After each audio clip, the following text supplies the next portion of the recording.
Hello, everybody, and welcome back to episode 63 of the Everything Motor Racing Podcast. So, 63, Jacob, which riders we got? There's only one that comes to mind at the minute, old Prosecco Bagnaia. Yeah. What a clown. Yeah, that's a bit of a nightmare for Ducati that week, to be honest. All the Haas week. Yeah. Yeah, like he's the only one. It's fine because it's fine. It's never happened anyway because he's deleted all his social media apologies. So technically, it never really happened. So really? Yeah. So just brush it under the rug, innit? Ducati, just move on. That's a funny move. Okay. Yeah, it's Ducati for you. But other 63s, Jacob, have you got any? Oh my god, my voice. I feel like Sulfami Kyradine was 63. Yeah, Fami Kyradine is correct, and that's about it. You got Asman. Yeah. You got David Pinstripe. No, not Pinstripe. What's his name? Yeah, David A. Stripe races in. He did Supersport for a little while.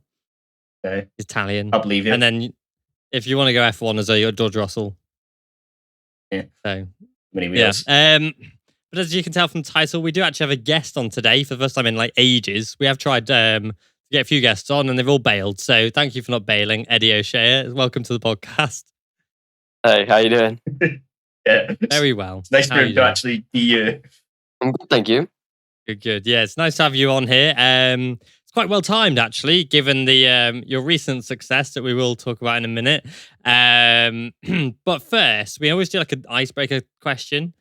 I've kind of thrown it out the window for this one because I got bored of it, to be honest. So I'm going to ask you a different icebreaker question, which is if you could basically ride any track in the world on any bike, what would it be and why?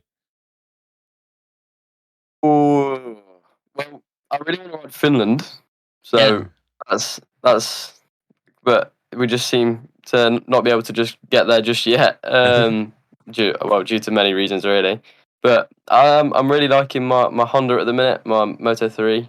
So I suppose it would be my Honda at Finland. Okay, nice. Good answer. Yeah. Are we ever going to get to Finland? I thought that's what I was thinking. It might never happen. Scrapped. I think it's been scrapped. Yeah, I thought I saw a thing saying the other day, like they'd filed for bankruptcy or something. Yeah, they've run out of money, haven't they? Yeah. May never happen. Probably because they never had a race, Like the Circuit of Wales, Jacob. Oh, don't. I'm still depressed. Don't. Yeah, it's all these racetracks that it's nice ideas, isn't it? Like I think I read something about the Indian GP or something next year. Like all these racetracks that are like coming to fruition, and then like I was surprised Indonesia even went ahead with obviously COVID and all that.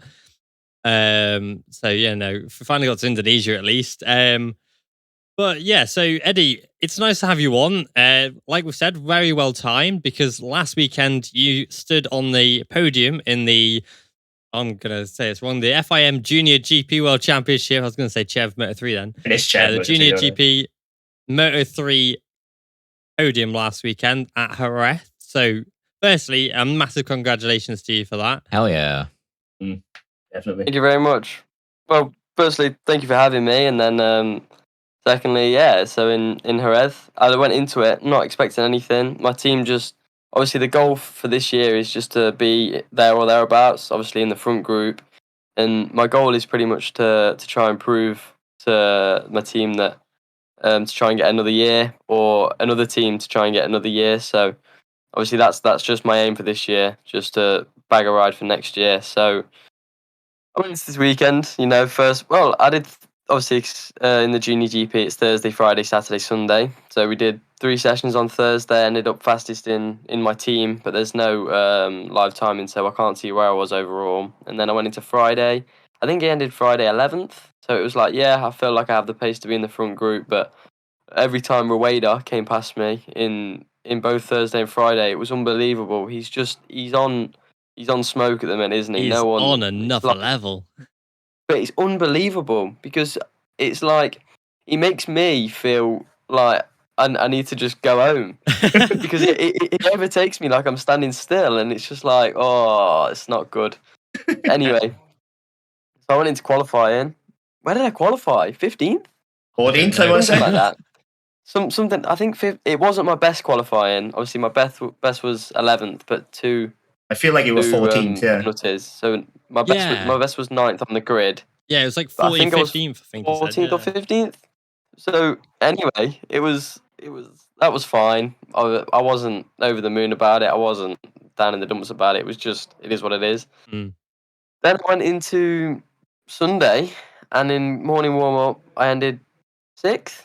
So I had a great feeling on the bike in morning warm up, and it was just like, oh, I'm just going to go for it in the races. But in race 1, off the start, I had a wheelie, but then I put the wheelie back down, and then it came back up, and it was just the worst start I've ever had in my life. But we think the reason for this is because for Jerez, I made the bike a lot shorter.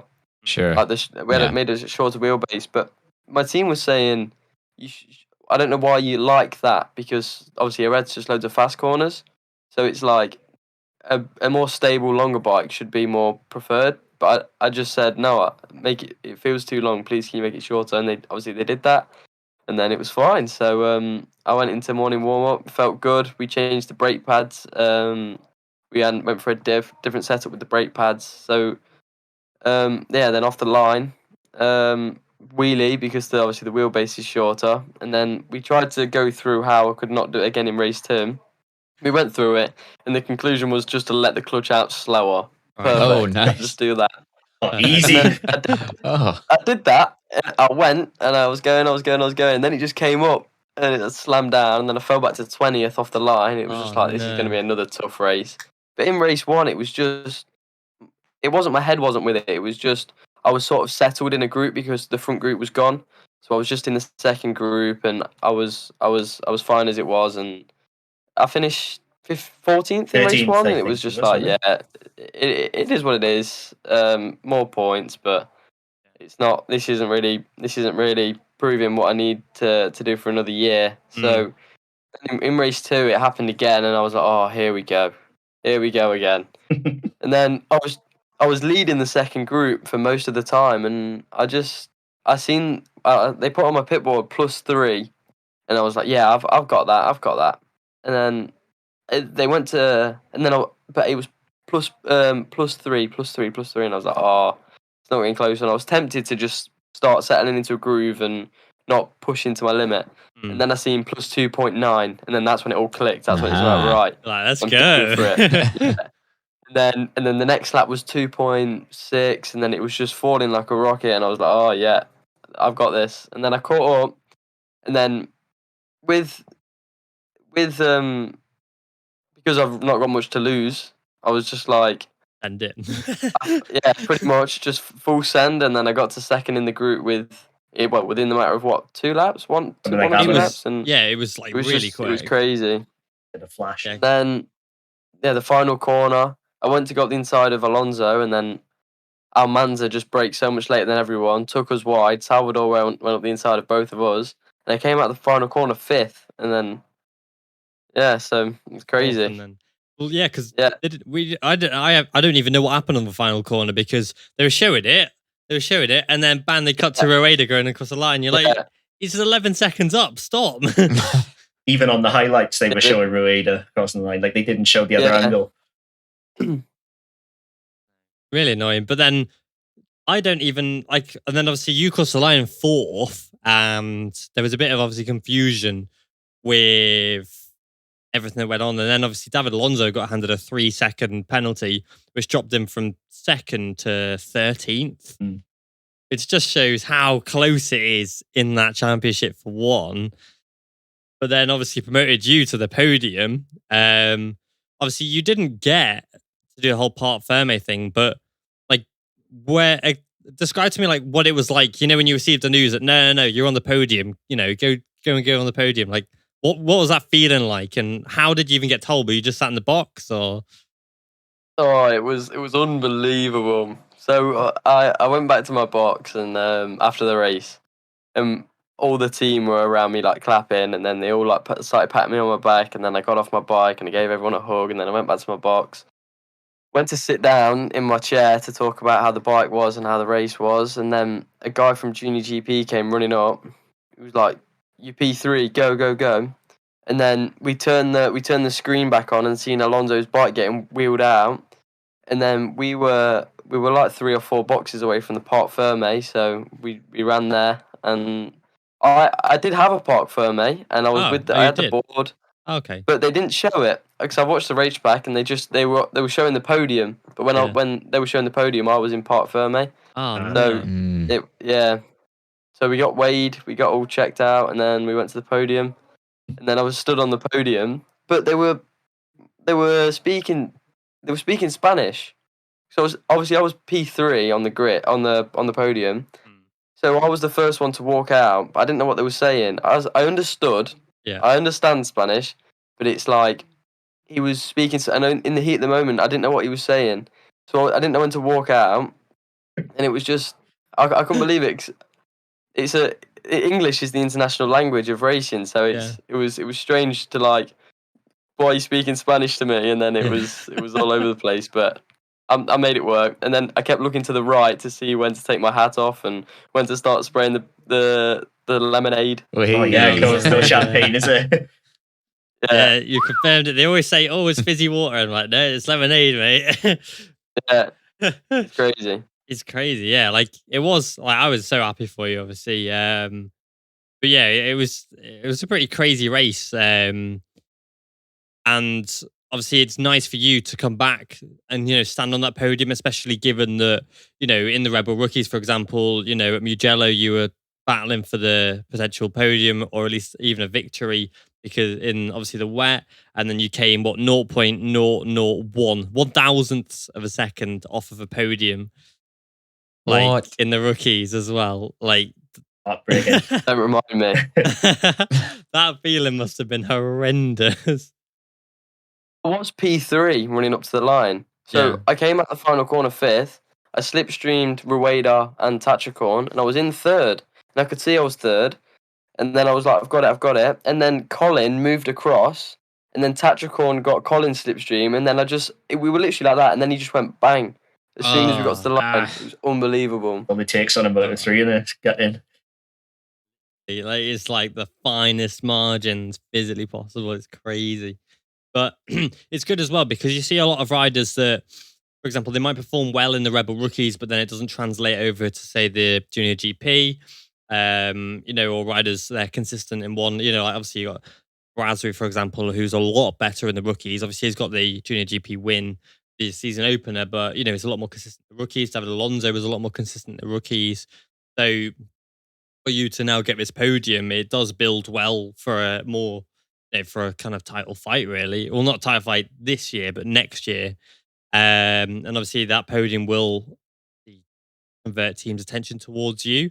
Am I right in saying that in the junior talent team, obviously the British talent team, you only get 2 years? Is that right?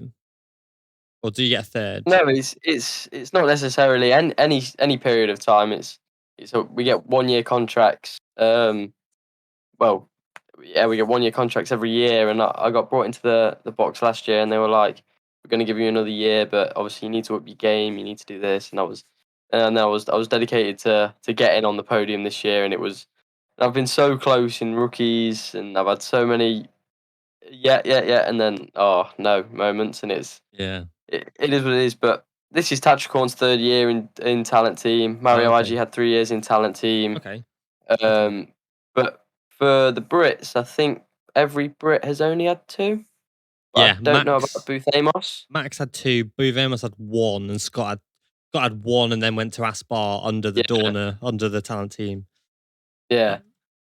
So yeah, it's kind of a strange setup, really. But so I wanted to wind it way back.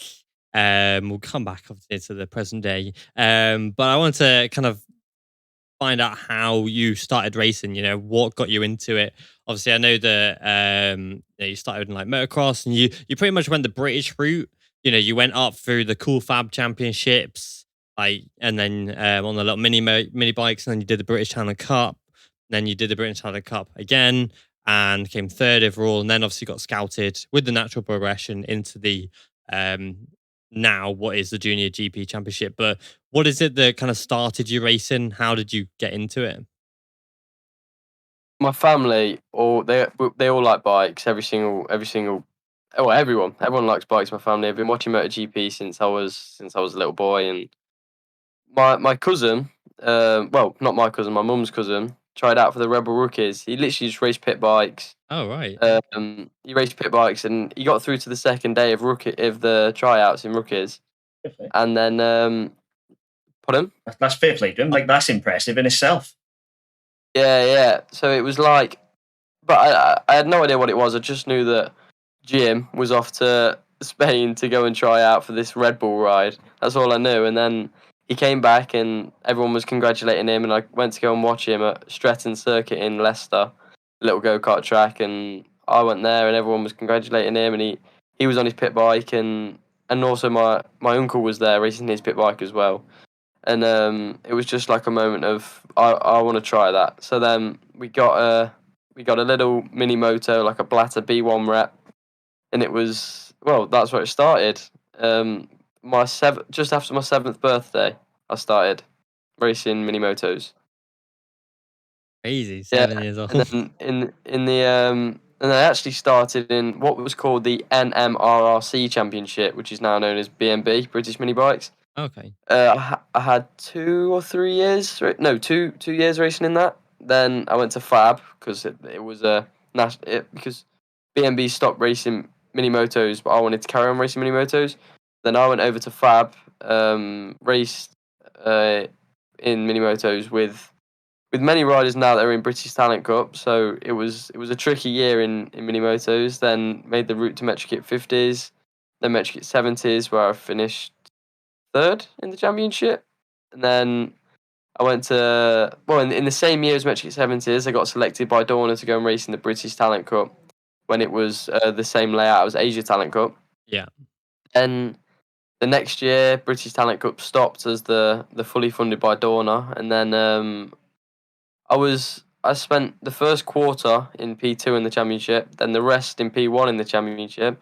And last round, my bike broke down. I got taken out, and I ended P3 in that. And then Dorna brought me to their team over in JuniorGP, and also Rebel Rookies Cup. So it's been a pretty normal, normal progression. Well, British, yeah, but classic British route. Yeah, I started racing. Well, not racing. I started riding a little Yamaha PB50 when I was 3. So I've always remembered riding bikes, but I only started racing when I was 7. Yeah, I mean, interesting one because, like, I remember when you got obviously the Junior GP seat after finishing 3rd in the Talent Cup, and like I wasn't like, oh, what the hell, but I was a bit like because obviously Corey Tinker, for example, finished ahead of you and other riders. So I'm just wondering, like, what made Dorna choose you over, say, the guys that finished higher in the championship than you? Was it just because you were like P1 for most of the year and then obviously got taken out? And what do you think it was that made them choose you? So I was in the first year of Talent Cup. I was always last, like dead last. I was 12 years old. I was this 35 kilo little boy. And I was always finishing last, and I had 13 kilos of weight on my bike, and it was a not a dog to ride, but it was I couldn't control it. It was unbelievable. Then going into the second year of Talent Cup, I started the test P2, and it was just, I think the progression that I showed from going from where some people might have a bad mindset to being like battling for the championship. It was a big step, and so, also, the people that beat me, Franco Bourne won the championship. Then Charlie Farrell was P2. Charlie Farrell was 18 years old, and it was his 4th year racing in the NSF championship. Yeah. Then it was Franco Bourne's 3rd year. So, in hindsight, they should have beat me. And then in 4th was Harvey Claridge. It was his 3rd year. In 5th, it was Casey. So I was the youngest and the most least experienced rider in the top 5. Well, obviously Casey was 5th. Yeah. But I think his inconsistency, and obviously he was known as either win it or bin it, Casey. 'Cause he every time either won a race or he crashed out. So in my opinion, it was between me and Casey. because we were the youngest and the most least experienced and sort of the most unexpected. Everyone expected Franco and Charlie and Harvey to be battling for the championship, but I think a few people wouldn't have put my name down to win the championship. So Yeah. I think that did me a small favour. Oh, did you?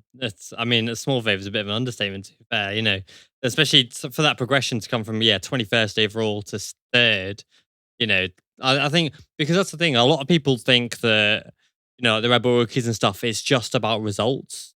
And, but there is a lot more to it. Obviously, like you've said, like, for example, when with the Rookies Cup, they do look for riders' ability to improve, how dedicated you are to racing, including like training and things like that, how good you are with media and stuff like that.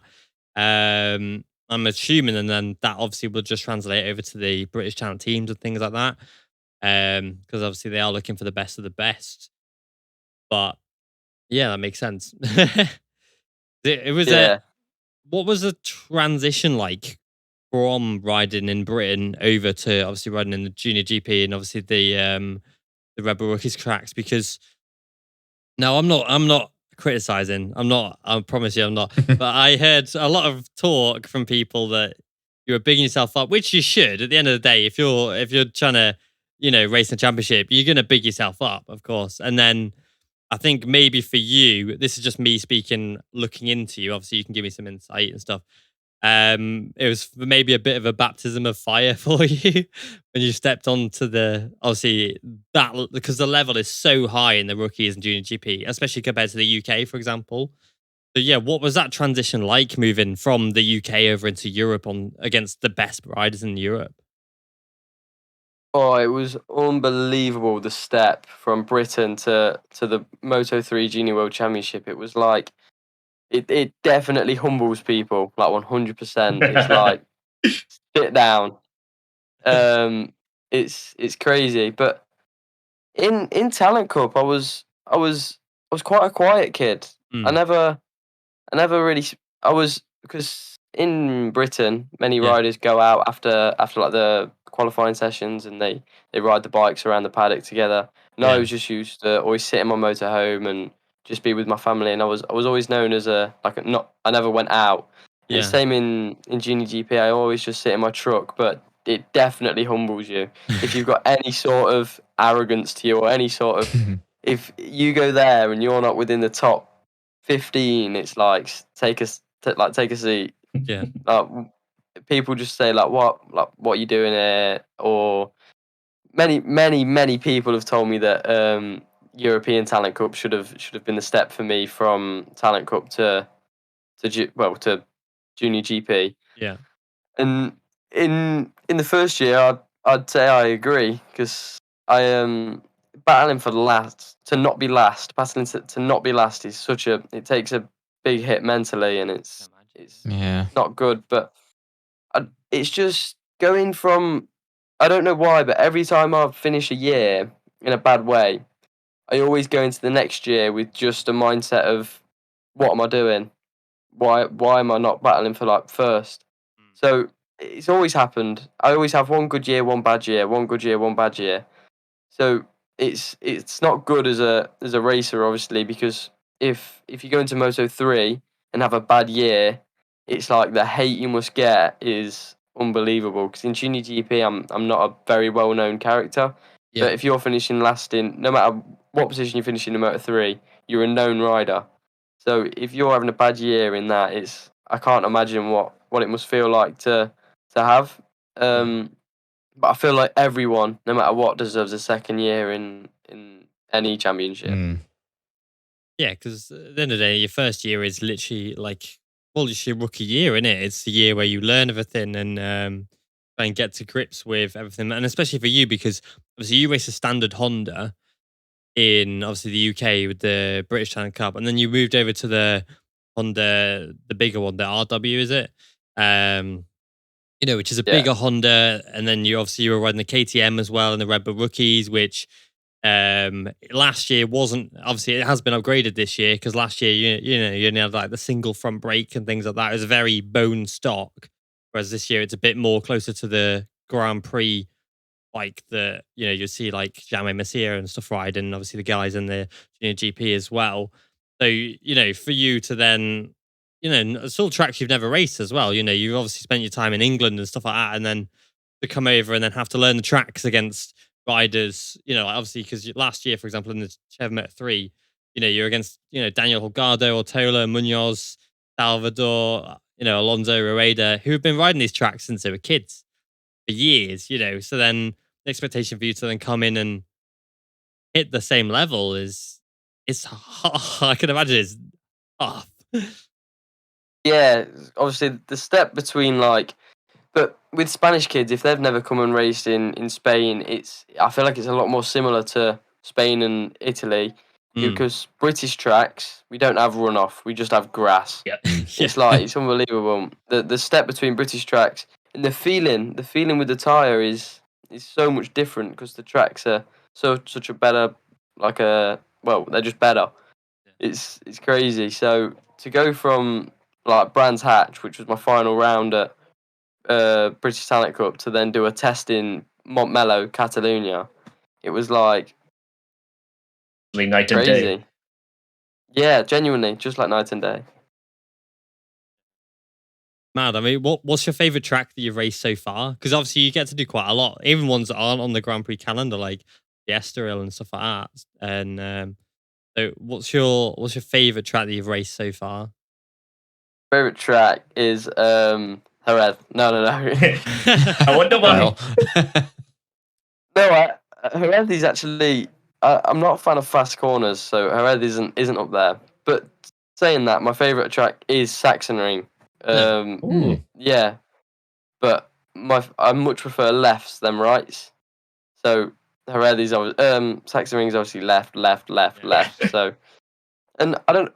Last year, I had my best result there, and I just felt so much more confident. It was my first time in the front group in the Junior World Championship or rookies. So it was a big step at Sachsenring last year. But I also like Mugello, tracks that are just not so common. But Sachsenring is obviously such a tiny track. Mugello it's got a corkscrew. But tracks that they've got a difference, like Portimao. I like Portimao. Surprised at Sax, because nobody says Sachsenring is their favourite track apart from Marc Marquez. Yeah, I've been told that it's just I just gelled with it straight off the bat. It was my first time in the front group, and in qualifying, I was in the right group to be in qualifying, and I got my best qualifying of 13th. So I'd be happy with that now. So it's good. Yeah, sweet. Yeah, 13th doesn't see anybody, you're 13th, that's terrible. But in Moto 3, it's nothing really, is it? You can make up positions. That's usually less than a second from pole. Yeah, especially in rookies, because there's such much slower bikes than the Moto 3, the rookies bike. So if you just get any sort of slipstream with the front group, that's it, you're there. So it's a lot easier to qualifying is not such a big factor in rookies. But then I feel like in Moto 3 it's a big deal. But then you obviously go back and watch Acosta from last year, and it's so it doesn't really mean that much. Yeah, it's a weird one. It is a weird one with qualifying because, like you said, it depends on the track as well. And if Rueda's racing or not, because he just clears off at the front, doesn't he? That's it. Yeah, he's crazy this year. I don't even know, because obviously he was all right last year. He was good last year. He got podium and stuff like that. But this year, he's obviously Vieja in the rookies is his only real competitor this year. There's only 10 points between them. Then in the Junior World Championship, he's nearly got double the points of Salvador in second place already. How old is he? Do you know how old he is? 17? Yeah, 17. So he is able to go up to Moto 3 next year. Yeah, if he wins the championship this year, he can go up. Yeah, it's why he's in the rookies. They put him in the rookies this year to give him an extra chance at getting the dispensation for next year. I'm just trying to do the maths here. So you've got 5 junior GP races left. So Rueda can actually, I think Rueda might be able to win the championship next round. At Portimao. He can win the championship at Portimao. Just trying to work it. I wouldn't trust his maths, honestly. Hold on. So he's got, I'm going to work it out quickly whilst we're here. 153 minus 82. He's got a Uh-oh. 71 point lead. No, he can't win. Wait, I think he might be able to. He has to leave. No, he'd have to leave Portimao with a 100 point gap. So he could leave with a 96 point lead, but not 100. But he can win it. He can win at Mazzano, Yeah, which is mental. crazy. Like that's insane lead. Yeah, Like, I don't know He's what. just untouchable. he shouldn't be there next year. 100% not. I don't think he will, but he'll be in the World Championship next year. There's no doubt, because if he wins, obviously Junior GP and the rookies, then he'll have a dispensation anyway. Yeah. I think we would sign him. Yeah, well, they're not there, but I think obviously Aspar are looking around. He's not going to struggle to find a team, is he? At the end of the day, but there's a few riders that will go up. Yeah. What I'm thinking, Eddie, as well with you, obviously, because you've had a massive step this year, and obviously you say, obviously you go back through your career, and you are right. You know, you have one tough year and then a really good year the year after. What is it that you think that has contributed to you, you know, having such a good year this year? You know, because it's all right to say, you've gone from maybe like, obviously you're not just like, made a little step of, being mid pack to the front. Like you were like dead last to getting podiums now and fighting for the podium. Like, what is it that you think that has kind of pushed you that far? Is it the the Dorna program that you're in under now, or is it just mindset change? Or I think a big part of it is mindset change. If you believe you can or believe you can't, most of the time you're normally right. So it was a battle of if I feel like I can do it or not, and I've just gone into the season with a mindset of I was looking at the names on the list and I can beat you, and it's just But last year I'd look at the list and see Morera and think, oh no, but it's just I feel like it's just a step of why you beating me. So, but also I feel like I do quite well under pressure because this year is a make it or break it year, really, isn't it? Oh yeah. If I was doing the same results as I was last year, I would be back in the British paddock. Same with Talent Cup. Well, Talent Cup, I feel like I could have had another year, but it was again another make it or break it year. So it's just some say that it's the pressure that because it's now or never, really, isn't it? And if I was to look back and think if I just pushed and trained that a little bit harder, then where could I have been? You just give 100%, got it. Yeah, it's one of those things that, it's easy to say that, but at least it goes that way. At least it goes the way of you perform under pressure rather than crumbling. So, that's the way you want it to be, really, if you had to choose. Yeah, and you mentioned the whole, the European Talent Cup thing as well, but it's actually kind of worked out in your favor not going there because obviously you've proven that you've got the pace to battle the front in the Junior GP anyway. With the new rule changes anyway, it would have affected you as well because you're 15 now, and then next year, next year you would still be able to step up, but it's a case of I think you're like bang on the limit for each class, so you're all right. But riders like, for example, like Casey O'Gorman, who realistically could be fighting at the top in the Junior GP, obviously now has to wait next year. I don't even think he can just step up next year, can he? No, Casey's most people are stuck for this year, but I don't think Casey can do it next year, and I think Maximo can't do it the year after either. Unless he wins the title, he's obviously the champion. You don't know. I think it's no. I think it's really because he's already won the championship. I think he's got to do. I think this he's got year, to do it again. Another year. Yeah, I genuinely think it's I think that's. Oh, never. and also, I would have been on the limit of every year. So last year I was 14. The age limit was 14. This year it's 15. I'm 15. Next year's 16, and I'll be 16. Yeah, so you've got lucky. I'd be the youngest age for 3 years in a row. Yeah, you've done all right. But then it's a case of then you've got, if you do want to step up to the World Championship, which obviously the way you're going now with your progression, you can make it. It's a case of if you don't win the championship, not next year, but the year after, then you got to wait another year. So like you could be in Junior GP, not like you'll be in GP next year, you'll be in Junior GP the year after that, and potentially the year after that. If you don't win it, it's Off another the top of my 3 head. years, yeah. Well, you'll be 16 start of next year, you'll be 17 the start of the year after. And that's when you And get then the you'll be dispensation. 18 the year after that, well. so then you can. You'll be in GP like 4 years. Yeah, so I've got this year, which is my second year, then another year, then another year. So I'd have to do 4 years before I can make a step. And there's nothing I can do to change that. But I thought I've you got to got do. dispensation of a year if you won the title. I think in 2023, no matter what, you have to be 18. Really? All right. Yeah, apart from Alonso, I think Alonso can go up at any age from now Because he had the wild because cards. he's yeah. I still he's- thought there was dispensation. I'll have to check them. I think there is this year. If someone was to win it this year at 16, and then there would be 17 next year. So obviously next year is 18. But if they won it at 16 in Junior GP, then they could go up at 17.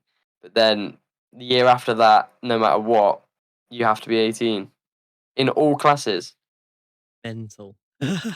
Like Yeah. so many riders are going to be sat twiddling their thumbs. Like what happens? You can have like 3-time Junior GP champions and stuff like that. Well, Like, Yeah, it's sorry, like crazy. how old was Acosta when he joined Moto3? 16. 16. Yeah. You're gonna miss out on that kind of, I don't know, crazy special people Like coming Munoz, along every David now and then. Munoz. Like, yeah. Evan Munoz is 16, Realistically, like I'm hoping it doesn't happen to anyone, but realistically, you could have 3 really brilliant years of winning Chev and have one bad year and not go up to Moto3 when you're 18. yeah. So but for me, I think the biggest the difference is the British Talent Cup, because I moved up at 12 to British Talent Cup, so I finished Fab when I was 11. No, 12. I finished Fab when I was 12, and I was like done with Fab. It was if I didn't, but now British Talent Cup's 14. So because I know kids that are in it now. Like there's a kid called Marco Holt and Ethan Sparks, and they're smashing it, and they're 10 and 11. So they've got to come to Spain. They've got no other choice than to come to Spain and race Moto 5s and Moto 4s to get any sort of track time before Talent Cup. So I feel like that's the biggest step. Yeah, it's mad, really. Like I get it, because like it's something that I have talked about quite a lot. Because I'm quite against it, Like I think there needs to be some exemptions, because the amount of riders, like Jorge Lorenzo made his debut at 15 years old on his birthday, and you've got riders like that can, there should be some exceptions. David Munoz, for example, Pedro Acosta. These riders that are there. There are riders who are a bit older who, like Xavi Artigas, for example, who was 18 when he made his when they made the step up. There are some older riders, and it will help other riders. But then when you're looking at bringing through talent, like you said, you got to push people to like Moto 5, and if families can't afford that, because it's a big commitment to put your kid. If you're going to put your kid over in Europe, you're going to want to put them in the European Talent Cup. You're not going to want to put them on a Moto 5 and e-Superbike, are you? Because I would have had no chance of being able to afford doing Moto 5 and Moto 4s when I was racing in Fab. So there will be some kids that do race in Moto 4 and Moto 5 that when they are 14 and they do come to Talent Cup will have such a bigger, they'll be so much more experienced on the Dunlop tyres and on the bigger bikes and on the bigger tracks. And it's just crazy to think that, because I was 12 and I felt ready. Well, maybe not quite ready to move up, but I was quite old to move up. Like to be in Fab at 12 to race a Metro Kits is quite like the limit of being on the older side. So it's crazy to think that they've got to wait until they're 14 before they can move up. It is mad. Like, and is this like purely for safety reasons or what? Like, I know a lot of the World Championship like Yeah, age so limits was. obviously there was a lot of fatalities last year, and I Yeah. feel like they had to do something. Mm. And that's what I said. This is they definitely had to do something. So if this helps, then we'll see by statistics. Yeah, they Yeah. literally think- had to be seen doing something. They couldn't just stand by and do it. Because I'm going to be controversial Really? now and say that it's not to help the it's not to help riders. Yeah, they'll be a bit more experienced when they come into these classes and things like that, but it's to stop the headlines of a kid under the age of 18 dying in MotoGP, or a kid under the age of X dying in this championship. Yeah, no, well, this is what I And thought. he's just 'cause, like, completely to that. He's Yeah. not saying a word. Yeah, the Smart man. tragedies. That's fully me, by the way. That's my opinion. So. Yeah, fair. Like, because I mean, a lot of the tragedies that we had over the last year, a couple of years, I can't help but think that if, the riders that sadly were involved, if they had been 18, the outcome wouldn't have been any different. And that's. Pasquier was 15, money. I know. And No, 19, sorry. Oh, was he? Yeah, I mean, The thing could have for been me now, though- 35. It still would have been horrific. Yeah, the thing for me now though is, as you say, like where riders have to go to Moto 5 and Moto 4. I think riders with a bit less money are going to fall through the net now. That's going to be a bit of a problem. Mm-hmm. Yeah. definitely for British riders. Obviously, the Spanish riders are still going to continue with the Moto 4 and Moto 5 route, but genuinely, we would not have been able to afford going to Moto 4 and Moto 5. And if I grew up how the rules are now, I think things may have turned out a bit different. Yeah. It's the same from, because I get that it's a rich man's sport, I say in inverted commas, and the fact that, it costs money to go racing and Mm-hmm. not everybody could do it. Like, if I wanted to go racing as a kid, there's no chance. There's no way in hell my family could have even afforded Same. a bike to put me on, full stop, never mind like a 300 grand, junior GP seat, and it will issues like, for example, Casey O'Gorman this year has had issues even at the start of the season, before the season even started, of being able to afford they tried to get a junior GP seat, couldn't afford it. There was the rule limit change anyway, which meant that he had to go to the Talent Cup because he was 14, so he couldn't actually step into the junior GP anyway because the limit's now 15 in the class.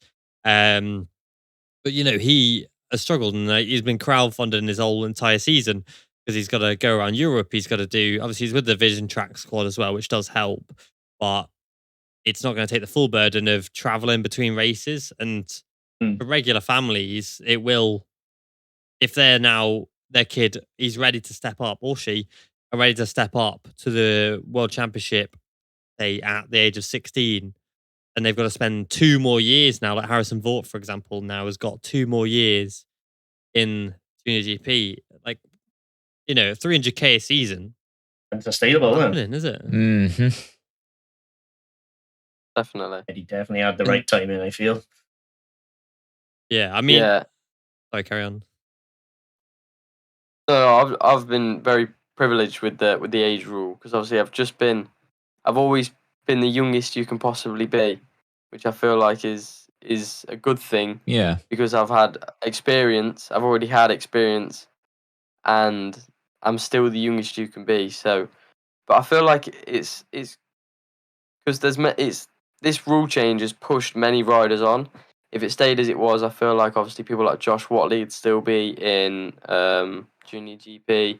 I don't think Zonta would be in Moto 2, but maybe his height would have maybe pushed him. Probably but- maybe done Chev Moto 2 Zonta, maybe. Yeah, maybe. But it's just because now that they could move up at 16, or they could come to Junior GP and do like 2 more years there, or they could just go to Moto 3 now, do 2 learning years, then by the time they're 18, that's the youngest you can be. So they've already had 2 years of World Championship under the belt, but they're still the youngest you can be. So it's a win or lose situation, really. It's why so many riders are getting wild cards. It's why obviously David Alonso did the Mazzano last year. It's why he's had the odd wild card now. Rueda, it's why he did Valencia last year, because Rueda can ride even if for whatever reason he breaks his leg now and doesn't finish the season, he can step up next year because he did Valencia last year with Grassini. So he has got, because the rule I think is, if you haven't already made a Grand Prix start. Yeah. So we're going to see a lot of riders making, wild cards just for the sake of getting them that thing. Like I would expect to see, Filippo Ferrari make a wild card if either one of the Aspar boys can't ride, or maybe Piqueras if he's 16. I'm not sure if he is. I think he's still 15. I think he's only just 15, Piqueras, isn't he? Yeah, he is. Yeah, Yeah, he's he's too 15. young. Yeah, he's freaking fast, though, isn't he? Jesus, that's the thing. A guy like Piqueras, he's now going to wait 3 years, and he's already really like give him another year. He's there. I think like he is stupidly fast. Yeah. But then you get riders. I think David Munoz was always going to step up anyway. Guy was on rails last year, but and he's only 16. But yeah, there have been riders like Joshua Watley who have had to step up a year early. Because I've said it from day one, Joshua Watley needed another year in the CV or in the Junior GP, but It isn't it? anyway, yeah, it is what it is. Yeah, so Britain doesn't have that much because of the infrastructure, so people get pushed, like yourself. I don't mean it horribly, but I didn't think you were ready for Moto3. I thought Talent Cup would have been a better route for you, but Yeah, absolutely. To have a year of learning the tracks, but I feel like overall, if I could go back now and change it, I don't think I would, because it's like I'm now with the front pack. I've got a podium to my name, and it's how would it have been if this would have been my first year on the Moto3? yeah, I don't think you would be talking at this point if you Talent Yeah, Cup route. so this route that I was wishing I went for ETC, I think overall it's turned out better that I did a year in Moto3. yeah, because you've gained a whole year of experience on riders that maybe haven't. Because then you're looking, you'd be like Casey O'Gorman, who I think he made a wild card last year in Valencia and was like 10th or something stupid like that. Or was running in 10th. I can't remember if he finished the race or not. But he looked really good even on the Moto3 stage. So for like you, yeah, definitely going straight in. Like, yeah, it was a tough year for you, obviously, because you were running dead last. But it helped you, learn the bikes, learn the tracks, learn the opposition, and now you are a much more obviously complete article. Do you think that because you've had obviously the riders, for example, like Munoz, Otola, Holgado, Kelso, Ogden, Alonso, and all that step up? Do you think that has made? Do you think that's helped the class? Because obviously you've all will have gained positions because of that naturally. But do you think that even without those gone, the level of the class has improved? And do you think that? I know you're going to say yes to this anyway, but do you think that you've improved to the level so your level now? Do you think you could be battling with those guys last year now? That's what I'm trying to say, if that makes sense. Yeah. So this year, last year was a massive learning year for me, like crazy. Obviously, the tracks, the bike, but also the rear brake. In Britain, we never get taught how to use the rear brake. All it is we know that it's to slow you down. So to go into the Junior Championship and we get told it's not to slow you down, it's to help you turn mid corner. It's like a massive step, and you have to learn that. And last year, I only used it on the left corners, because every time I used it on the right corners, I'd lock up the rear because I didn't know the pressure that I was putting. And one time in Valencia, I put too much pressure in on the right corner in the race behind Zonta, and it locked up the rear tire, and I broke my shoulder blade. So after that, I just didn't use it on the right. So, but to answer your question, I think we're running the same race pace. Yes, it is similar. Yeah, most races, it's either fast in rookies. It's faster now in rookies. Yeah, it is. It's there or thereabouts. Yeah. Yeah, Like but in some Junior faster, GP, some slower. I think it's I think in Junior GP, it's very similar. Both of them, I think they're both very similar. So, in looking back to see the riders that I was racing against, like Holgado and Ortola, I'd like to say, well, I think I wouldn't be able to stay with them. But looking at my race pace from this year and their race pace from last year, it's just the maths say yes. So on paper, I would be able to keep with them, but mentally, they're just such strong riders. I don't know whether I would stay with them or not. But you can do it. There's no reason Interesting. you Yeah. couldn't, you know? Yeah, absolutely. But in my Jerez race, every person I overtook, I didn't think that they were faster than me. But if I was to then, if people like Holgado and that would come back, would I be thinking, oh, I can't overtake you here because you're stronger? It's just the British mentality of these Spanish kids have raced here longer. They're faster than me. I need to chill out a bit. British are Yeah, very I think- defeatist. And Yeah. Yeah. I think really your only real benchmark to last year is obviously David Salvador because he's part of that crowd. Really, he is part of that crowd. Obviously, shouldn't even really be there anyway. That's for another time. And you did beat him at Jerez, so you Yeah. know there is that benchmark. I think it'd be a case of you wouldn't think you could do it until you do it. And then you'd be like, oh, Yeah, course I can exactly. do it. As soon as, so going back to my Jerez race again, I have overtook almost the whole grid, and they haven't overtook me back. Hmm. So now it's my confidence is like, I feel I will now go into like free practices and say I'm in P7 and I see riders above me. I'll be thinking, why are they above me? So for me, Jerez was very, very good, but not because I got on the podium, because if it all turned out all right, I wouldn't have been on the podium. So it's, I'm talking about Alonso because obviously I finished the race fourth. So it's, for me, it's still, I've still not quite got an actual podium.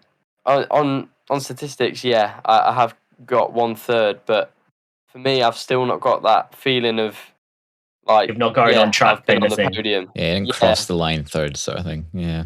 Exactly. So for me, I'm still waiting for that, and obviously next weekend's Portimao. So yeah, I've got nothing to lose. I think I'm 12th in the championship right now, and Yeah, you are. Yeah, above Zabi. to get in the top 10 is better than I thought I'd ever be last year. So, and to have so much bad luck come with that also, with, well, maybe not so much bad luck in Junior GP. I've made so many mistakes.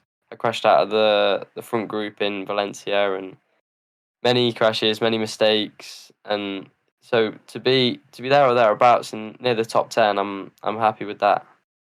Yeah, and it's all like a learning process, and like even like because you look at the Junior GP and you're like, I'm 12. That's it's good. Don't get me wrong, but like, it could be better. But then you've got Colin Vire in 10th.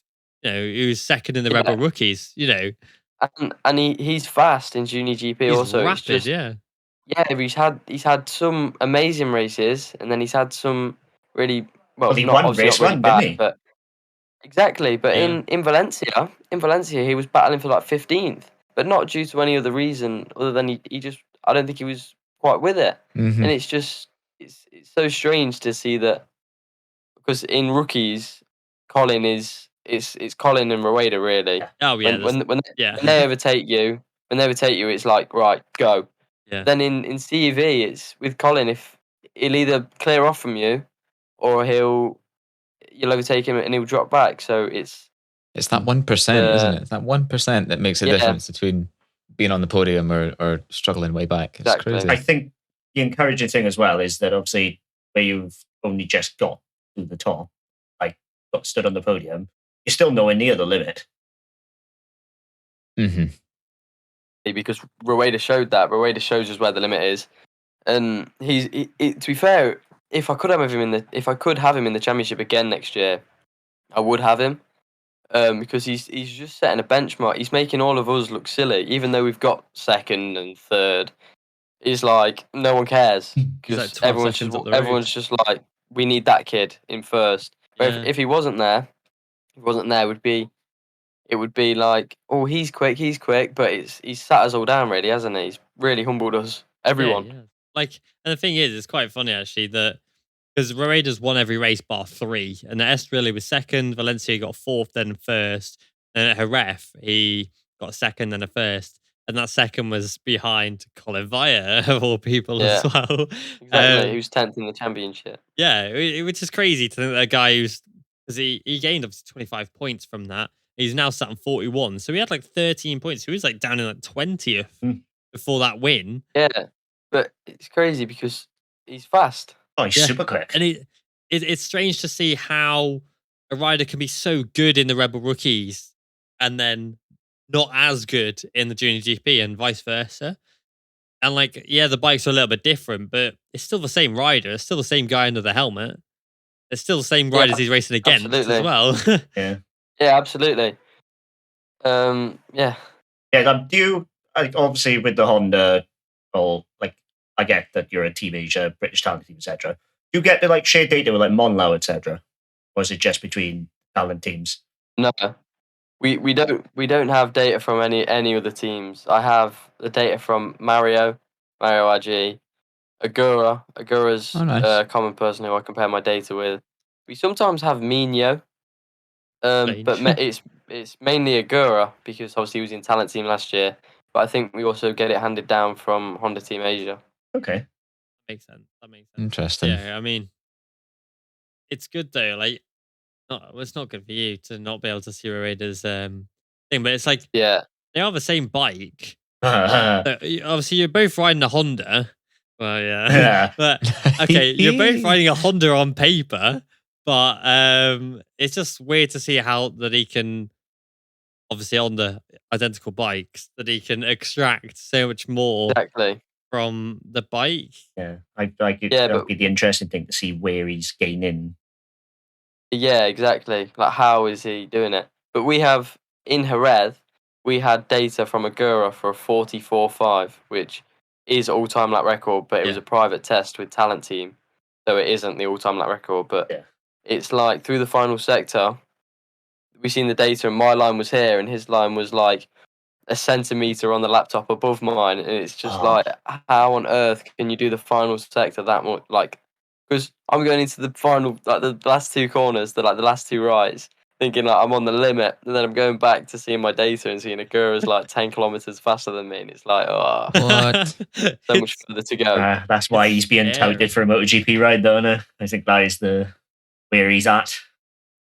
Because if you can reach that level, you're doing good. Yeah. Crazy though.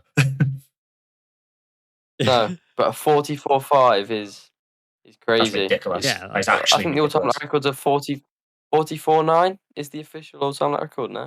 I'll get it. I think it is a sub 45. Rodrigo? Rapid. Rodrigo, 2019, 2020? You know that off top of the dome, then I'm actually. It's kind of his job in a way. It's a 40, too. a sub 45. I'm sure it is because I'm sure it was mentioned this year. All-time lap record is Andrea Migno 44.9. Well, Tiger's right. 44.9. Yeah, that's stupid fast though. But then what did you say though? Agura got a 44.5, was it? Yeah, I was comparing my data with a 44.5. That's obscene. Obviously, the private test, it doesn't count on the official time. Yeah. But then, like, what can you do from that? What can you do from that? You know, you said you could see through the final sector that he was like 10 kilometers faster, or whatever. Like, how can you then look at that and go, okay, I know where I. How do you convert that data into changing what you do to improving? Like, that's the bit that gets me. I think it's best mentally because right. For me, I was going into turn 11 thinking I was on the limit. Obviously, I'm going back and seeing he's so much faster, and it sits you down again. It's like, right, what am I doing? I'm getting not scared, but I'm thinking I'm on the limit. But it's not the limit. Doing something slow. Yeah, exactly. So it's like, right, I've got it. But he gets all his speed from the exit of turn 10. Right. So he's just so fast in turn 10, and then he carries it all through the last sector. Yeah. That Mazzano, isn't it? It's just right. Yeah. So you can kind of carry that through. But but like, the fact you know what he's doing, you know how to achieve it. Yeah, that's encouraging. exactly. Yeah, definitely. The crazy thing. Oh, it's carry on. Yeah, he doesn't even brake because I don't brake either. But it's like he's going so much faster, and he's not even touching, not even the rear brake a little bit. Because if I was going that fast, I know I'd be braking. Into the rights, the final rights at Jerez. Yeah. And he's not. Wow. Yes. So he clicks fifth, and then just drops it in, and he's doing crazy speeds. Oh, that's outrageous. That is genuinely impressive. Yeah, isn't it? He brakes in turn 9. Obviously, the first of the right, like the slow rights. Then through turn 10, he doesn't brake. 11 doesn't brake. 12 doesn't brake, and then the final corner, he brakes. Oof. Well, like if you're 10k slower, it makes sense to not brake, but to do not touch it, not being 10k quicker. That's exactly. It was crazy because in the Thursday and Friday, I was comparing with Mario, and I was getting closer and closer and closer and closer to Mario. Mm-hmm. And I finally got there. Then Fabry, my crew chief, said, "Right, now then, we're going to change to Agura. I don't want you to be scared." And we changed to Agura. Bang! It was like, what? Yes. It was nuts. It can be intimidating seeing the data, can't it? Yeah, exactly. You just have to translate it. Yeah, I didn't compare Mike and data to Agura until I was round about the same as Mario, purely for the reason of it wasn't to intimidate me. Well, we wouldn't be on the same page, would you? Really? Handy to have like such a fast time because I mean, obviously you said 44.5, and to compare on the same track via on that qualified obviously in pole the 46.5. And obviously, which is still insanely fast. Yeah, which is still rapid, and it's still 2 full seconds off of Agura's time. And obviously, you qualified in 13th with a 47.6. And then, for you, obviously, that's like on the limit. And then the fact that like Agura can go 3 seconds faster than that, incredible, isn't it? Yeah, and like even like to take that even further, like you go into the Moto2 Championship. That time would have qualified him in 13th place on the Moto2 Chev grid. Yeah, that is crazy, isn't it? Yeah, it's bonkers against a bunch of Kalexes. Obviously, it's lighter, so it does carry speed. But then obviously you got the long back straight. Blah, blah. Yeah, and for you, is that daunting for you to know that these World Championship riders are at that level, and then for you, because I remember when we had Sean Dillon Kelly on the podcast ages ago, and he'd only ever exclusively ridden in America, and then he got to do the Red Bull Rookies, and he was going down the Jerez back straight for the first time, and he started braking at his. It's a really, really good. I'll clip it now. Actually, I'll put his little thing in now. If I have one super vivid memory of my first time on the Rookies Cup bike, I think I had just turned 13 years old. I had never ridden that. I had never ridden a Moto3 bike, period. I had never been at Jerez. I was tripping. I'm sorry for my words. I was tripping balls pretty much.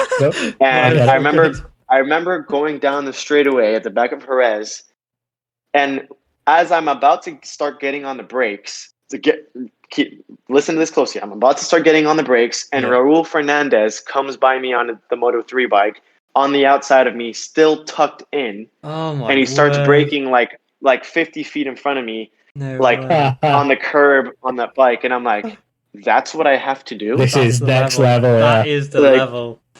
And I was like, "Wow, like that's what I'm gonna have to do." So it was a really, really big wake up call for me. And so, Sean Dillon Kelly, obviously, he's gone in and he's going down the back straight at Jerez. Started braking, and Raul Fernandez comes back in, past him, full tuck still, and brakes like 200 meters down the road. So for you to see that's what these World Championship riders do, and that is the level, does that scare you a little bit?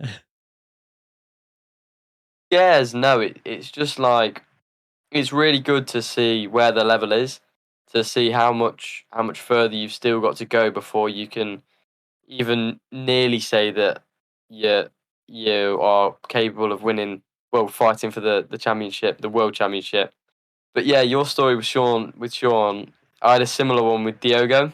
in term 5 in Portimao in rookies, the Rebel Rookies test. My first time in Europe, and then he came past me like bolt sideways, and I was still like upright, like trying to find my apex, and he's just like gone past me like 15 kilometers an hour faster, and it was just like, wow. Yeah, that's where you need to be. You're sat there like, how the hell do I do that? Yeah, exactly. Moreira's always sideways though, isn't he? Always. He's always on his side. Yeah. He's one that likes to back it in. Yeah. Moto style. Yeah. Can't wait to see him on a Moto2 Great bike, to watch. That's going to be interesting. Well, didn't he won the Spanish the other week? It was like the other week. He won the Spanish, like he won the World Championship Supermoto race, and then he's just gone and won the Spanish one, and then Alberto Sura's just gone and won the Italian one in the Supermotos as well. Yeah, it's like what? When road races are better off road. It's scary. Yeah, I didn't know about Sura. I know about the other two, but I didn't know about Sura. Yeah, he's pretty handy off road. To be fair, he's always doing well at the ranch. You know when Rossi has his little things where he gets like every rider to come along. Yeah, he's always there. I think Moreira got on the podium that race, like in the. He was on pole. It was on pole. Wasn't it? That's right. Yeah, he got pole. Yeah. The Rossi second. Yeah, the 100 kilometers of the ranch thing that Rossi does, and Moreira gets pole. Wild. He was relatively unknown at that point as well, because he still was in World Championship at that point. Yeah, he was still a Moto3 rookie. Still is now, but you know what I mean. Like he never made a race. And then he's Rossi at his own ranch. Yeah. I bet he didn't get invited back this year, is he? You know what happens when you beat Rossi? Yeah, he's not going to get an invite back. So, but yeah, so it's just I don't know. It's just interesting to see that. Like how do you process that? You know, for like a rider like Moreira to fly past you that much faster than you, and you're like, shit, you know, I've got to hit that level. How do you process that in your head and kind of eventually arrive at that level? Like, what are the steps you go through to, because you're going through there going like, right, this is my limit, and then you see Moreira do that, and you're like, how do you push that limit and that box wider so that you can eventually do the same as Moreira? For me, I didn't. I spent the first season letting Moreira do that. Okay. And then this season, I don't know. I can just follow it. For me, it's the first season. People can pass me, and I try and follow. Then they go. And the second season, I'm like, what am I playing at? And then I can follow everyone. I don't know what changes or what clicks. It's just in the winter, I always get this feeling that I need to train so hard and I'm going to become the best version of myself I can possibly be. Then I go into the season feeling that I can beat everyone. But it's just the first season of seeing big names that you've heard of for many years. Then you're racing against them. Because obviously I was racing. I know about Holgado because he was racing with Max. And obviously I live with Max, so it's to be racing against big names that I've been watching when I was watching Max, when I was watching people like Holgado, and then I'm racing against them. It's like, how can I be that fast? And then as soon as they leave the championship, it's right. This is my year. Yeah, confidence. Yeah, like they've left the boots to fill, and I'm going to fill them, kind of thing.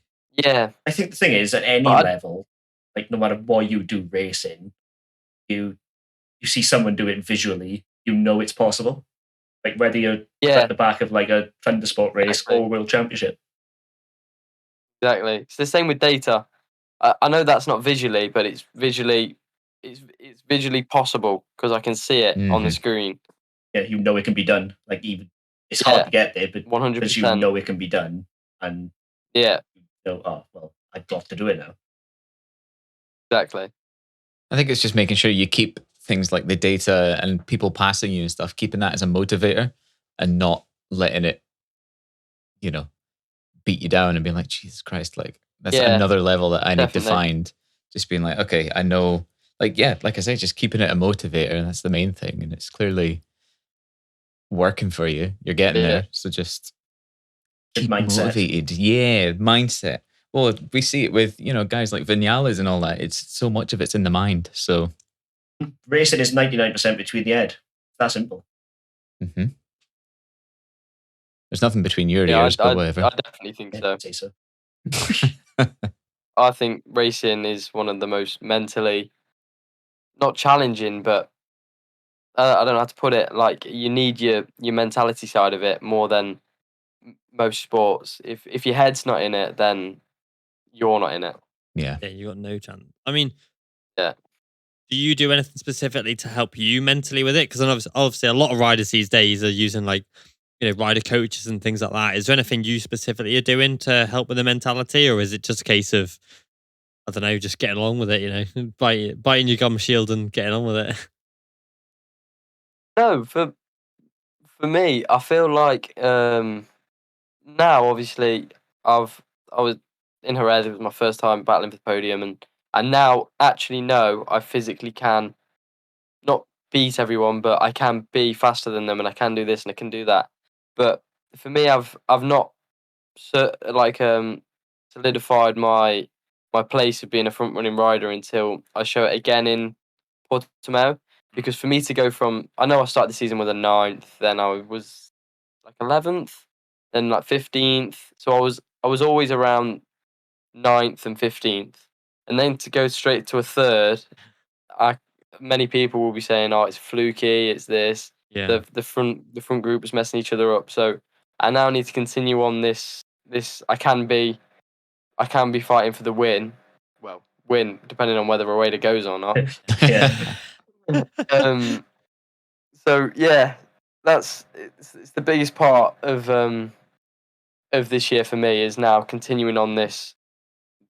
Last year, people come past me knowing they could beat me, and I want to be known as hard to beat, hard to, like, when people are overtaking me, I want them to think not like it's an easy overtake. Yeah. So Yeah.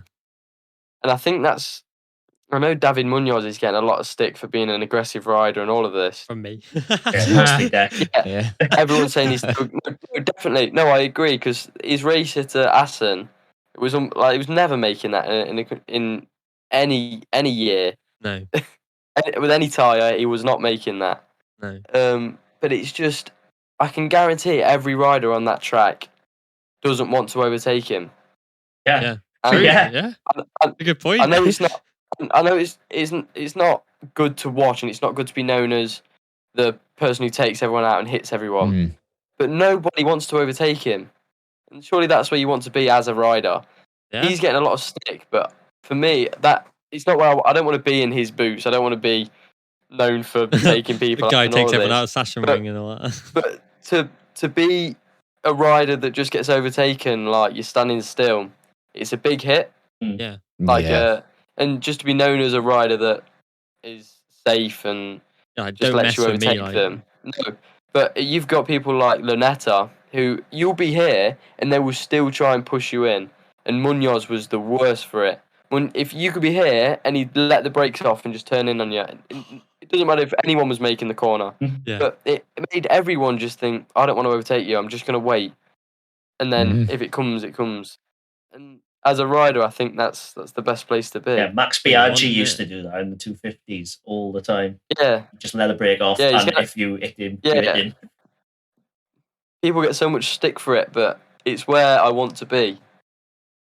Yeah, you want to be. If that makes sense. Yeah, because like you said, you want to be. You want to be feared. For example, when you said like you looked up to Moreira as being like, wow, you want riders to look up to you as being wow, like exactly, and to see overtakes and make overtakes where there's not even room, and it's like, how did you even do that? I want to be the person who people say, how did you do that? Yeah. Like when Harrison Voigt overtook 3 people, everyone knows Harrison. Yeah. Harrison is known as the best overtaker in rookies, and tell me a better compliment than being the best overtaker. That was an insane overtake there, like yeah, but it was just the front group was just chillaxed, and they weren't doing a crazy race pace. And then I spoke to Harrison about it, and he was just like, he didn't know why anyone was going slow. So he just went to overtake one person, then he went to overtake two, and then he just ended up overtaking them all. Oh, fair one there. Whatever, still go for it. Why? He didn't mean to. He didn't mean to overtake them all. That's even better. The fact that it was like an insane overtaking. He didn't even really mean to do it. Exactly. Like, oh, that's mental. Fair play to him. I know what you mean. Yeah, like, so- you want to be the kind of person who someone thinks twice if you've overtaken them before biting back, kind of. Exactly. Because that's where you're most vulnerable, is after you've just overtaken someone. Yeah. Makes sense. Sure. Yeah, like because like obviously you got to try and like time your moments a lot of the time. Obviously Munoz just goes for it and just grab sends it. Yeah. And you kind of want to be that as well. You don't want to. You want to be the rider that when riders are ahead of you, they're gonna be like looking over their shoulder every 2 minutes, like, oh, is he gonna get me now? Is he gonna get me now? Because Munoz will just send it up the inside of you, you know. Exactly. And you're always worried. And if in racing, if you've not got anything to think about, it's so much easier. But when you've got Munoz behind you, you've already got the advantage. Yeah. Yeah. If someone's in first, say someone, I don't know, someone who's not known for being like majorly strong mentally, who like a Podium, because say Vinales was in first, and you've got someone like Munoz behind you, knowing they're going to overtake any second. Yeah, you'd be in every corner looking about, and it's just one more thing to think about when you've got an aggressive rider behind you. It's all mental. Scared riders make mistakes. It's like Bagnaia, you know, when he's got Marquez on his tail and he decks it, or when Rossi decked it at Sepang because Marquez took a chunk out of him, and then you know, as soon as he hit T1, he's like, crap, I got Marquez behind me. Hits T1, bang, goes down. Yeah, exactly. It's an advantage already before you've even made the move. It makes so much sense. But of course, executing it's the hard part. Yeah. But to go from, for me, as last year, being the weakest rider on the grid, to gain the title of being an aggressive rider, and well, not aggressive, but just being a stronger rider is difficult. So that's what I want to try and gain. Nice. So Eddie O'Shea, David Munoz 2.0. Headline from Portimao. Eddie O'Shea stuffs it into everyone. It's difficult to explain, but I don't want to be like Munoz. I want to be my own little thing, my own little aggressive rider. A clean Munoz. In a way. Rocket, like a little Pedrosa. Just like Pedrosa, who would overtake anyone, but smoothly and nicely executed. Yeah. But not overly aggressive. Yeah. What Danny was good at was standing it up so you couldn't overtake him back. Exactly. Yeah. Yeah, you just get back in. So where do you see yourself going from here? Obviously, you've got 5 rounds left of the Junior GP already, or 5 races left. You've got 6 races left of the Red Bull rookies. What are you planning? Obviously, you want to improve, but what's your aim now? Are you because you're with this podium now, your goals will have changed slightly, or maybe even significantly. You know, are you aiming to maybe win your first race this year in either of the championships, or maybe both? And obviously, you're looking to try and find a ride for next year. So, is it just a case of building on this, or have you got your goals set even higher now? Well, in rookies, definitely, I feel like a win is on the table. If the group stays with Rueda, if we do if we do a smart first 3 laps and not let Rueda go, then I've got a good chance of winning, and definitely a podium. I feel like if I'm going to get my first legit podium, I feel like it will be in rookies. But in Junior Worlds, my goal is mainly to cement a ride for next year, and ideally again with talent team would be perfect. But any team in the Junior GP is good. But for me, I like the Honda, so I'd like to stay on a Honda, and I'd like to prove that I can fight for the championship next year in rookies. And I feel like that's my only way of getting a 3rd year in rookies is if I prove that I can fight for the championship next year, and become the first British champion. Yeah, I don't think we've had because obviously riders like Brad Ray, Tara McKenzie, and obviously Rory and stuff have done well in there and have won races. But we've never had a British champ. It's mainly been Italian and Spanish with that is actually quite mad. We've had some talent come through. Yeah. Danny Kemp wasn't it? Or no? Oh yeah, didn't he win it? Hold on, I don't think Danny Kane won it, did he? I have a feeling he did. I have a feeling he was in it though. He was in it, but I don't think he won it. Hold on, I'm going back. I don't think he won. No, I don't think he won it. Now. I think he won races, but I don't think he won the entire thing. Yeah, Rory and Brad got quite close. Yeah, Rory did really well. Danny was second. Yeah, to who? Jake Gagne. That was that year, isn't it? Yeah. JD Beach won it, obviously, a few years before that as well. Weird though, isn't it, to think that Jake Gagne won a Rebel Rookies Championship. Yeah, an American. Yeah, and then obviously JD Beach won one as well. Yeah. Is nuts. Strange one. That's actually hilarious. When you think about it, like. Yeah, because I didn't know where their careers have gone. What did Gagne do after? He went to the CV Moto 2. Yeah. Oh. With Matty Schultz, yeah. Then back to America. Yeah, then when all money failed, for want of a better word. Back to America, yeah. Yeah, he literally went rookies, Moto 2, back to America. I don't know why he went. And then obviously came back and did. Yeah, I don't know. Yeah, because he was with Matty Schultz. I think they were on K-Lexes as well. It's not. Back then, it wasn't like that. But realistically. I've got. Yeah, because he was on the. I don't even know what that is. I've got a photo here of him with Roman Ramos. Oh, that'd be an AGR Look, then. there you go. Oh, Promo Racing he was with. Interesting. Harris for him then. Very interesting. But yeah, that was very back. But yeah, obviously Jake's doing well now, and obviously JD Beach is not even racing on the road now. He's on the flat trackers. Yeah. So yeah, you could be the first British one. Obviously you just got to keep pushing. I think a lot of them now, obviously next year in the rookies, I can't see Rueda via being there. Piqueras maybe. Yeah. I think Piqueras will stay. He's very young. Lunetta's done 2 years already. I think it's Lunetta's third year. Well, if this is third year, yeah. If they make the step, then we could potentially have 2 British riders fighting for the title. D1 Casey. Yeah, Casey. Oh yeah. Casey's Irish. Casey's Irish. We'll take him. It's fine. Filippo Farioli as well. I think he could make a step up to the World Championship.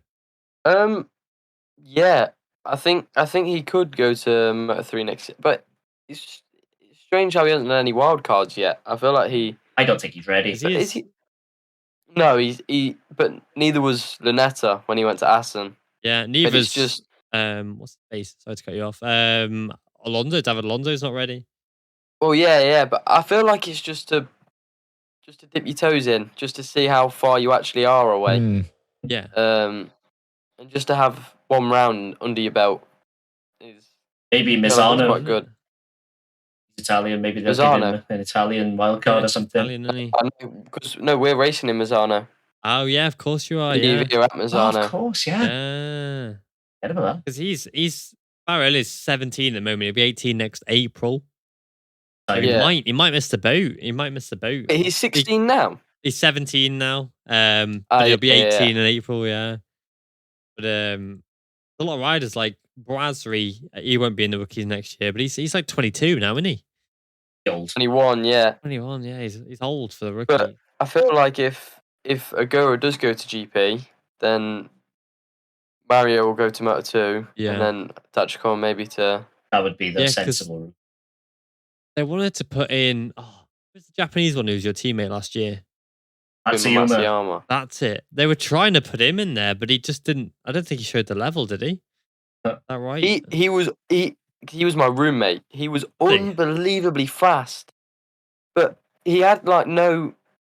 Well, he obviously had so much skill, but it was just bravery. He was just bravery. He was so fast, just alone, and he just high side all the time. Every crash was a high side. Yeah, he went through 9 helmets last year. And he was fast. He was so fast. Yeah. And then he had a few wild cards, and he just bottled it a little bit. My team was saying they were going to take him to Moto3, and he was just like on the limiter down the straight. Like he changed gear too late, and he was just making so many mistakes. And the week he had a wild card in Montmello. I was about to say this. I was about to say this. What you're about to say? The weekend before we were in, the weekend before we were in Montmello, Yes. and he was like a second faster in CEV than he was in Moto 3 on the same bike and same conditions. On a better bike. On a better bike. Yeah, it was a new one, wasn't it? Yeah. Yeah, there was like only a couple of degrees difference, which isn't a second on track. No, but obviously everyone was faster. Like the whole race was faster in Moto 3. But it was just Takuma who had the wild card, who was just his belt went slower. Yeah. It's strange, and that, I think because I was saying to it when I was watching it, they were showing him because he was just out spinning laps alone in like FP2, and he looked nervous. Like his body language on the bike, he was literally upright and tense. Yeah, and they even pointed it out on comms, and I was like, he is like. So, random question as well. Obviously, you mentioned before that you live in England, don't you? Yeah. So, how does that work? Because like most riders, obviously, when they go into the JuniorGP and obviously the rookies, they go to Spain and they'll live in Spain just because it's, for training and things like that, training purposes. A lot of them will just go to Spain because, obviously Scotty lived in Valencia, he still lives there. Josh lives, I can't remember where Josh lives, but even like the last few years they lived there as well. So how does that work for you, given that obviously you're in the UK and it's always raining here and all that? And like, obviously, because you must be on a plane all the time. Yeah, so I basically live in an airport. But I still go to school. Of course, I've got my I've just had my mocks. I'm in year 10 now, and it's the summer holidays now, so I'm going into year 11 next year to do my GCSEs. So that's one main reason that I'm living in the UK. It's far cheaper. I don't think we'd have the budget to go and live out in Spain, so we can't go and live out there just yet. But yeah, you said about Josh Watley. You said he lives in Spain, but he did last year. This year he lives back in England. He come back home, just because he did better mentally. Right. Okay. He was better in England than he was out in Spain. Right. He was missing home a lot, and it was just. But me also, I finished because last year I had a 7-week stint out here. And then I wanted to come home after like the 5th week, because when you go on a holiday for like 2 weeks and you're ready to come home, imagine doing 7 weeks on that holiday. And I know it's not a holiday, it's so different, but it's just, you can't wait to get in your own bed. It's such a familiarity in it. Yeah, it's to come home. It's good. I feel like it's better mentally for me to come home. And my teammates obviously live in Spain. They go home in November. They come here in March, go home in November. And it's just like, that can't be good for your head. No way. I really wouldn't like it. I mean, so you're still in school, like you said. So are you homeschooled, or do you go to like a regular school and like? Yeah. I go to a regular school. I actually go to the same school that Taryn and Taylor went to, because they live in the same village as me. That's cool. So we in the engineering classroom, they've made this little like statue thing, and I've brought one of my helmets in, and Taylor brought one of his helmets in. So there's now two helmets in the engineering room in our school, which is quite cool. That is cool. Right. Imagine how cool you would have been in school if you were a Chev rider. My gosh. Oh yeah. It was like Ollie Bayliss, wasn't it, when he turned up at his prom on his race bike? Yeah. Did he really? Yeah, he turned up. I'll send you the video after this. Yeah, he turned up at prom. I think either it was just him on it or his girlfriend was sat on the back. And yeah, he pulled in, rolled round on his Ducati, and then like parked up. I was like, that's cool. Sick. Obviously, it was a superbike winner at that time because he was on the SBK. Yeah. Like, how does that work? Because obviously you're doing school, but like, obviously if you're in Spain doing races, on say a Thursday, Friday, how does that work? Like, because you're missing a lot of school. Do they like, basically what I'm trying to say is like, legally you have to go to school. You can't pull your kid out for a week to go to Spain kind of thing. How does that work with school and racing? Is it because it's a career path they're okay with it, or how does it work? Yeah, so for me, my school's really good with it. My attendance is actually 100%. So they count it as outdoor education. Nice. Because it could be my job. So that's how I do that. But literally, I fly back on the in Jerez. Obviously, I finished racing on Sunday. I then went to the Vision Track box to go and get Carter Brown. And then me and Carter Brown and his dad went straight to the airport. We flew home 9 o'clock that night, and I was in school Monday morning. Wild. Oh my god! Yeah, I couldn't like do nothing that. ever I happened. would not want to go to school on Monday morning after just arguing. And then because on the way home from school is my gym, so I go from school to the gym, and then I go back home, and then obviously sleep, and then repeat. Oh my god! You must have been the coolest kid in school on that Monday morning, though, and you're walking like, "Oh yeah, I just got a podium yesterday." No one really, not no one knows, but no one really. I think people just think I go and race bikes in like the fields, or they just obviously they all see my Instagram, but I don't think they really understand. Yeah. And I let that be, because then it's like I don't want to be the kid who's like, oh, I race motorbikes in Europe. So in school, I'm not overly well known. It's just because also I'm not in school enough to sort of have like bestest friends that you go out in like the town every night, and so I'm always in and out, and I've got my little friendship group, and we don't talk about it. And like a few of them play for Burton Football Club, and we just don't talk about it. We just go to school like normal kids, and then we go back to what we're doing. That's what you want, isn't it? Normality. Yeah, because I guess that's what you want, because you don't want to be going out and you come back and I'm still Eddie O'Shea, the motorbike racer. You go back in your Eddie O'Shea. Your mates don't give a shit about what you do. You're just to them. You're just Eddie. Yeah, I'm just Ed. Yeah. Just Ed. And then when I go back abroad, I'm back Eddie, because everyone in school calls me Ed, and my family call me Ed. And then to go back abroad and be called like Eddie O'Shea, it's cool. Ed and Eddie. Yeah, but I actually, for the first time, like, because obviously I put it on my Instagram, my podium, and people congratulated me. Like kids were actually coming up to me and saying like, "Oh, I seen you got a podium. That's sick. No good job." And for the first time, I was like, "Oh, thanks." It meant a lot for them to. Cool. And I've got one mate who watches all my races, and this race he was flying to France, so he missed this race. It was the only race he missed. So, yeah. This is on YouTube, and he can like watch it back, I guess.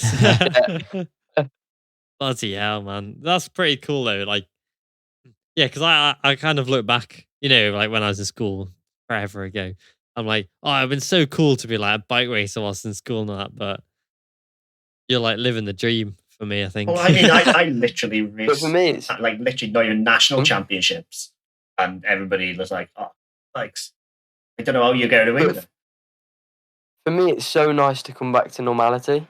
just go back to school, do your English exam, go out of school, go to the gym, go and have dinner with my mum, and then go to sleep. And then obviously I'm going to Portimao this weekend, and then it's all back to mayhem again. That's chaos. Yeah. Yeah, like for you, it must be nice because, like I said, you do need that. It's like, say, a big celebrity, for example, to have that kind of, I don't know, like Michael Jackson coming home and it's just his mates or whatever who don't really give a crap. That kind of thing. I don't know what I'm getting at, but it must be nice to just choose Michael Jackson. I don't know. His first major celebrity I could think of on top of the day. Why is that? Yes, yeah. I don't know. Nah, you're making it weird now. But it just baffles me that you're literally like still in school, like, and I'm like, and you're like racing bikes around the world. Obviously you guys are mad young, but a lot of them do kind of forgo their education for it as well. They will drop out of school just to race bikes. Yeah, I know so many riders that dropped out of school to do what we're doing, but obviously Scott is just how I want to. Scott did his GCSEs. I think he did them early. I think he did them in January. Oh, because he just wanted to get them done before the season. This was in the Talent Cup season of 2019, and I remember him doing them before everyone else. And I was thinking, that's where I want to be. Just get them done, and then that's it. Worry about your racing. Yeah, because the last thing you want to be doing is going around Mazan. You go like, oh crap, what's that maths thing again? No, but in Talent Cup, because there were so many riders Scott's age in 2019. That would miss the Friday and come in on Saturday. They'd race on the Saturday for the first time because they had a GCSE on Friday. No way. Wow. Genuinely. That's insane. Yeah, no. Because you can't avoid education in Britain. It's not like Spain. They are not relaxed about it. Like in Britain, you can't avoid school. So just get it done and then it's out of the way, innit? Yeah. And it's obviously one of the biggest reasons that I'm living here is to get my schoolwork done. Yeah, it's good. Nice. Yeah, I mean, if for whatever reason, this racing stuff doesn't work out, what is it you are studying for? What is it you want to do if, for example, it doesn't happen? Well, I'm taking engineering. Obviously, I do all the core subjects, and then I take engineering, and then media. I take media as well, so which is like Photoshop and all of that. So, yeah. But for me, it's either like an engineer or like a Sparky and make my own business, and then earn good money, and then have a child, and then have enough money to do it all again. Me part 2. Yeah, that's like so many planning. That is. Yeah, you're every racing father ever. Yeah. Yeah, enough money to let my kid live vicariously through your children. Yeah. What type of dad would you be though? Would you be the one on the sidelines shouting at them to go faster, or just sit back? No, I'd have little like this means like overtake. Like if I scratch my nose, it means overtake. If I rub my ear, it means go back. Like just stood in the middle. No, but obviously, if my kid doesn't want to race, then it would be better for me financially. So I just get my own bikes. Nobody ever became rich from racing bikes. Yeah, just go racing Thundersport, whatever. Yeah, that's it. Oh. Awesome. Well, I think that's all we've got time for, unless Jacob and Cameron have anything more. I pretty much covered everything for me. Mm-hmm. It has been nearly 2 hours, so thank you, Eddie, for nearly 2 hours of your time. On this sunny Saturday. Thank you so much. Nice. Yeah. Yeah, I feel quite bad. My family's actually having a barbecue. My family's having a barbecue, so I'm gonna go downstairs, and go straight to the barbecue. I feel quite bad now. Are you chatting to us? Why are you talking to us? You got a barbecue on and you're talking to us. Yeah. What are your priorities, man? Yeah. If I was a chair rider and there was a barbecue downstairs, I wouldn't be speaking to the idiots. I gotta be honest. No, I wouldn't either. Flipping heck. But go downstairs and get a burger down me. Yeah, don't blame you. Don't blame you. No, you're not meant to say that. You're meant to say a salad. You're a racer. A salad. Yeah, salad. That's salad. it. Yeah. Yeah. There we go. Nice one. Well, yeah, it's been nice to have you on the podcast, Eddie. Hopefully we'll have you on again at some point and we can discuss all the race wins you've got coming in and all the trophies and the silverware and stuff. But yeah, it's been really nice to have you on. Thank you for your time. And yeah. Yeah. It is. Cool. Best of luck. Well, yeah. Best of luck. Thank you. Cool. Well, thank you. Signing off on this podcast. Hope everybody's enjoyed listening to the podcast, and we're back next weekend with maybe another guest. I don't know yet. We'll work it out. Peace. Bye.